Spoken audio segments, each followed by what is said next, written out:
कविता है कविता की हवा। जब भी पापड़ तिलौरी चूरा छनते, ढक कर ना रखें तो हवा लगने से खराब हो जाते। हवा ना लगे इसलिए मेहमानों को परोसे गए बचे बिस्कुट, मठरी, नमकीन, नमक पारो जैसी चीज़ों को डब्बे में बंद करके रखा जाता है। हवा लगना कभी भी अच्छा नहीं माना गया। हवाएं एक भुलक्कड़ जलचर है जो संसार रूपी समुद्र में यहाँ वहाँ किसी से भी जा टकरा उससे अपनी गिरोह में मिला लेता है। पत्थरों को जब हवा लगी तो वह तैरना भूल गए, पानी को हवा लगी तो वह ठहरना भूल गई। वैसे ही परिवर्तनीय प्रकृति को हवा लगी तो वह स्थिरता भूल गई। नाना को हवा लगी तो वह सांस लेना भूल गए। सुगना जब पढ़ने विदेश गई तो घर भूल गई। दादी ने कहा उसे हवा लग गई है। जब बबलू को हवा लगी तो वह माँ बाप भूल गया। हवा लगने के क्रम में बस जब घर को हवा लगी तो वो कुछ भी नहीं भूले, बस चुपचाप दो हिस्सों में एक लकीर के सहारे खड़े रहे। माँ कविता लिखती है, बेहिसाब लिखती है। वो घंटों नल के आगे बैठती जैसे नल कोई फनकार है और नल से कविता के शब्द बह रहे हैं। माँ जब भी किसी काम में देर करती, घर वाले सोचते कविता गढ़ रही होगी। वो सुनाने जाती तो कहते कि हमारे पास इनके लिए टाइम नहीं, शायद इसलिए क्योंकि माँ ने कविता में एकांत ढूंढ लिया है। वो इस तरह एकांत पर पसरेगी कि यादों के चमकीले टुकड़े सीने से पिघल जाएंगे, फिर गाहे गाहे माँ के पूरे शरीर को कलेजा चूस लेगा। उनका कलेजा बढ़ते बढ़ते घर, शहर, ब्रह्मांड और ईश्वर तक को निगल लेगा। फिर वो खुद को जान जाएगी और ये घर वालों के लिए खतरनाक है। अगर ऐसा हुआ तो समाज स्त्रियों को ब्लैक होल साबित कर देगा। इसलिए बच जाता है माँ के लिए आधे चांद पर रगड़ा नून और एक रोटी के बराबर का पेट। उनसे कितना कहा बिन मसाले का पकाओ बढ़ती उम्र में हम नहीं खा सकते।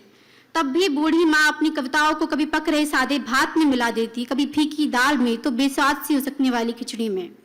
इस तरह कई बार बस कविताओं ने बनाया माँ के पकवानों को। शायद वो नहीं भूली वो ठंडे दिन जब गरीबी में मसालों ने नहीं बल्कि भूख और तिरस्कार में जन्मी कविताओं ने बचाया रसोई को। उनके परेशान और घबराए हुए स्पंदन हमारे कपड़ों और बाकी सामानों पर लिपटकर ऐसे घूरते कि हमने फिर कोई नादानी का फूल उनसे बचकर बालों की बेल पर हल्के से रख दिया हो। वो कविताओं से रोज चूल्हा नीपती, जलावन के टुकड़े पर गीतों को सजाती। उनके गीत अपने हुनर की चरम पर जुदा हुए प्रेमियों को मिला देते। माँ प्रेम में गोताखोर है, अभाव और दुख के दिनों में डुबकी मार वो चुन लाती रही खुद को ढूंढते हुए कच्ची मछलियों वाली प्रेरणा। या फिर डुबकी मार पूर्व जन्म की मेरी माँ यशोधरा तथागत को सौंपने निकल पड़ी अपना गर्भ, जिसमें जन्मों से पालती जिम्मेदारी में ढूंढ नहीं पाई थी खुद को।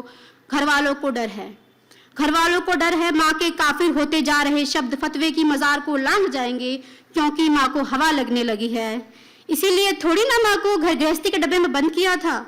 माँ को हवाओं के विपरीत रखा है ताकि वो यतीम हवाओं को गोद ना ले ले, वरना किताबों में उनके देवी होने के प्रमाण उन्हें सजीव एक हुनरबाज तैराक चिकना पत्थर बना देंगे, जिसके कोरे दर्पण में खुद की परछाई को रचकर माँ खुद को निहारती रहेगी कि कल्पों तक किसी जोगन की तरह। माँ की उम्र शाख की डाल पर चुपचाप सूखकर फिसलने लगती है।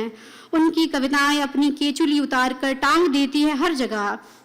जहाँ जहाँ माँ कविताएं भूल जाती है तो कविताएं मृत्यु की सुरंग से गुजर पकोड़े से तेल से सने कागज पर बाहर आ माँ की तलाश में फंस गए तहखाने के जालों में, तो अलमारी के पीछे बचे कचड़े में।